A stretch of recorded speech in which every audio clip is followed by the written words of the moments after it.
chapter 2, right? Yeah. Okay. Um, and when you first hear, go to the book of Job, like your thoughts are, is he pronouncing it right? Yeah. I mean, it's been Job his entire life,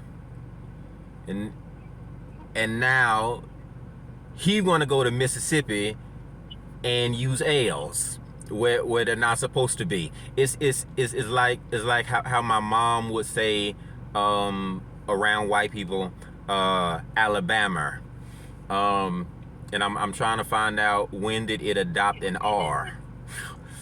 Uh,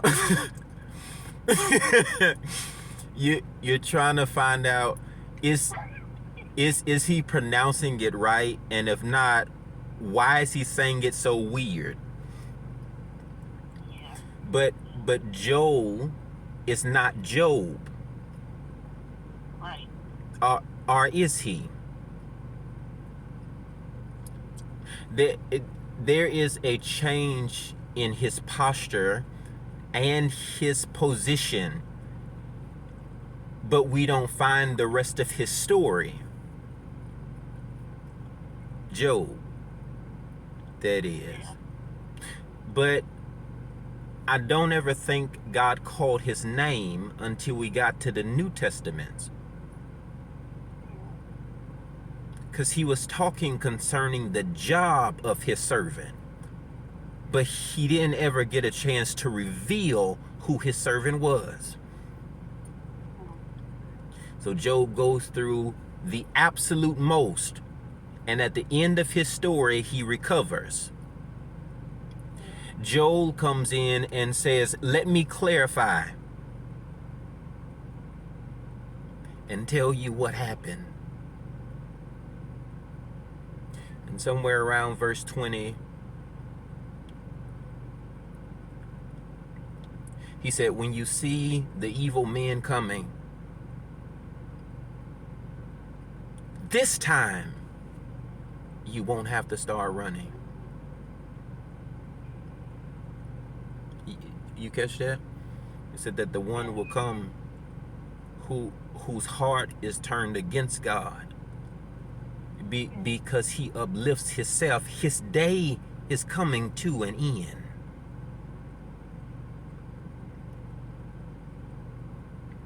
Not only is his day coming to an end, but every day that the enemy took from you,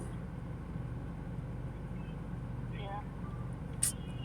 he said, I'll start the rain. That's what it said. Not only does God start the rain, but he said, I'll do the first rain and the latter rain.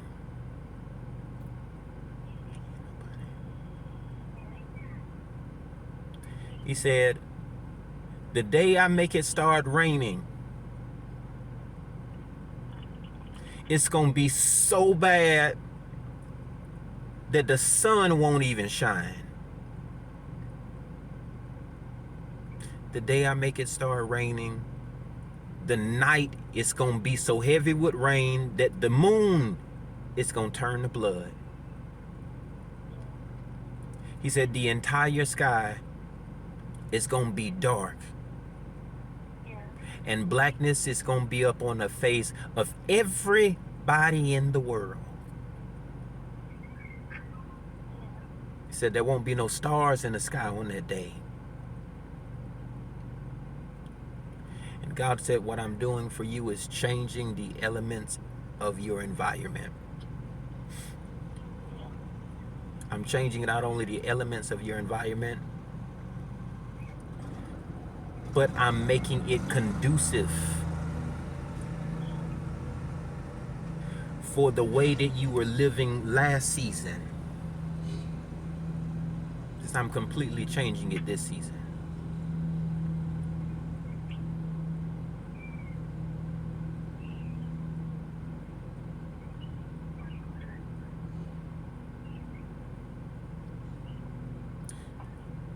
but we don't get to talk about like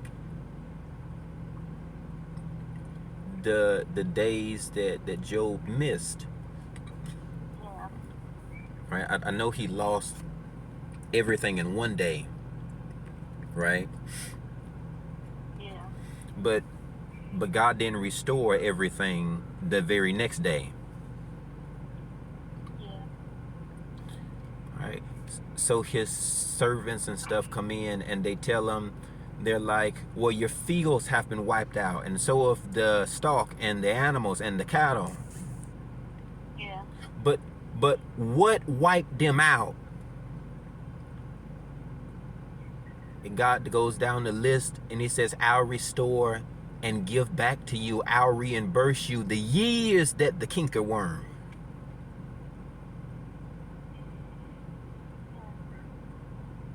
And a few more things he names. He said, I'll give those back to you. See, I didn't forget about you. And I'm not just gonna let anything just happen to you and that be all right and you move on and recover from it. I know that you will be fine, but I need to restore the years that you lost because of it. Yeah. Right? Right? Does that make sense? God is restoring not only your happiness, but your healthiness too.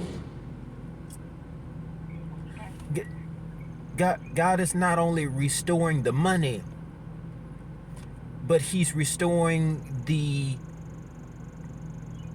position, the title, the integrity, the reputation.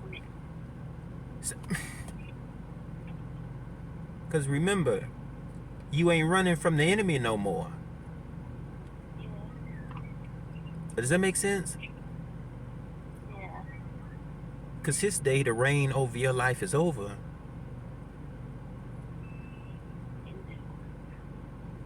And since he don't reign over your life no more, God says, I reign over your life. I'm the first rain, and I'll be the latter rain. That's what he said.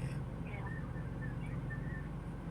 So he's taking away any possibility that the enemy could come in and take it from you.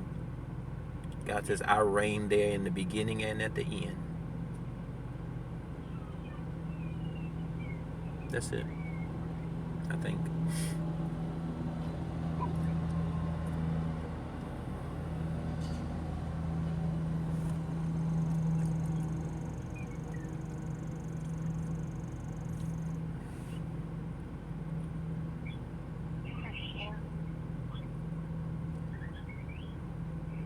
Yeah.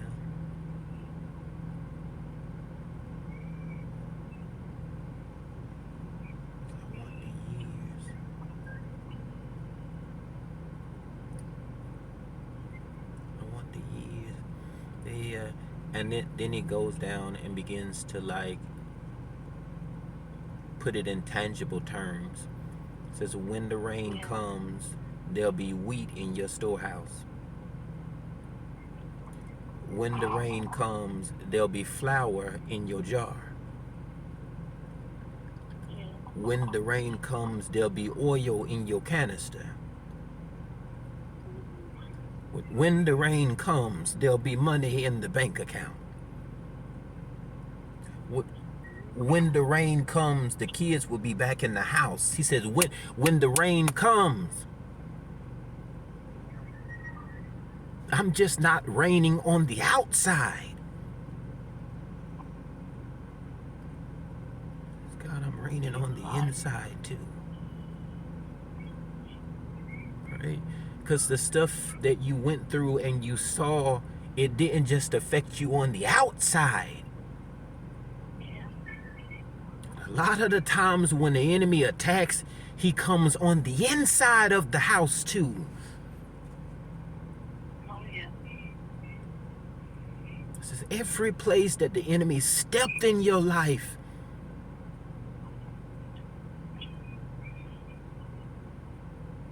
restoring that back to you.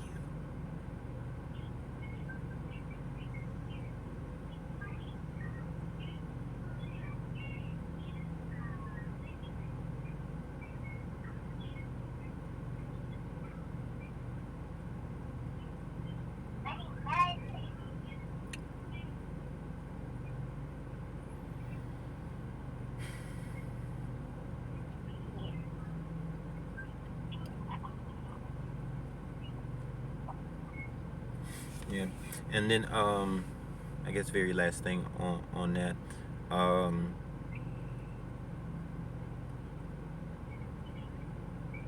you you know, Jesus, I think, takes the light shade of some of that verse, the day that the rain comes and the darkness on the sky and the sun refusing to shine and the moon turning to blood happened on the day that he was crucified.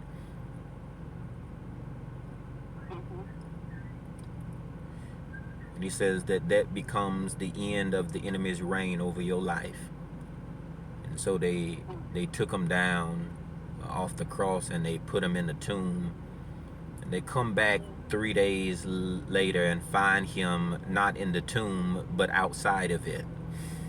And they say to him, but you've been crucified, buried, and now it seems like you're resurrected.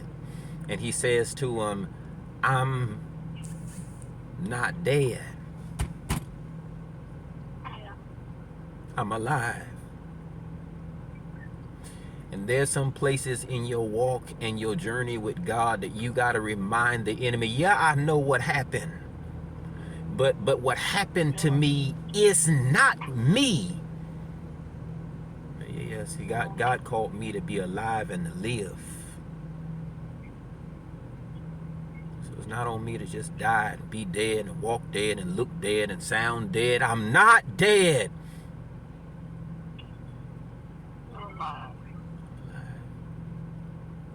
And that's it. That's all the confirmation that you need to get up and go on today. I ain't dead.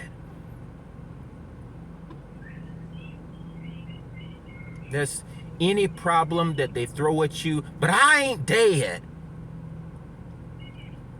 Yeah. Any storm that you face and all that stuff. What'd you say? I said, yeah, like it happened, but I ain't dead. I ain't dead. And any time that folk want to talk about what happened to you, Yeah. I'm not dead. Which means there's still opportunity, there's still time. I don't know what it is about the enemy influencing your conversation today, but let me clear it up for anybody who thought some other way. I'm not dead. It should have, but it didn't. It could have, but it didn't. God ordained it to. I know that because I stand here talking to you. I'm not dead.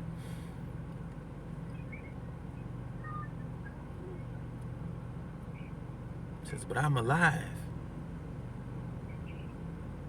And if you don't believe it, he told Thomas, go and put your hands on it. Right? It's when God restores in this season, it's gonna be so big that folk who don't even believe you can put their hands on it and touch it and see that the favor of God is still on you. He says, I'm not only gonna do it in the spiritual and the natural, but I'm gonna do it in the material too. Put your hands on it if you don't believe God did it. It's gonna be so big you can touch it, and I'm still blessed with it. That's what he said. That's what if you don't believe, that's fine.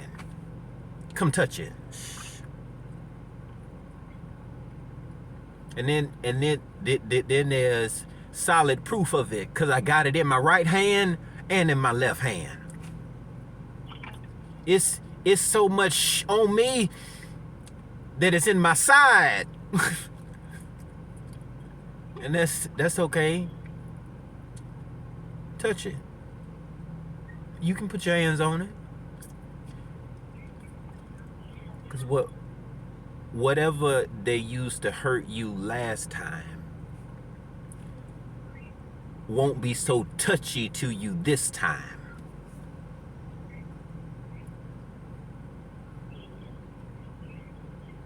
You see, like those old attacks and stuff, they don't work no more. Yeah, it touched me, but since it didn't take me, now it ain't so touchy. That makes sense? Don't hurt me like it used to. Don't make me mad how it used to.